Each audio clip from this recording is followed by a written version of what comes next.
కాదు పువ్వు సోకి నీ సోకు కందేనే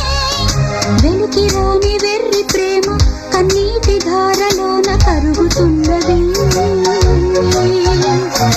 నాదు శోకమోపలేక నీ గుండె బాధపడితే తాళనన్నది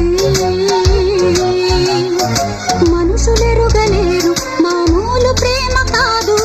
అగ్ని కంటే స్వచ్ఛమైనది మమకారమే ఈ లాలి పాటగా రాసేది హృదయమా ఉమాదేవిగా శివుని అర్ధభాగమైనాలోన నిలువుమా శుభలా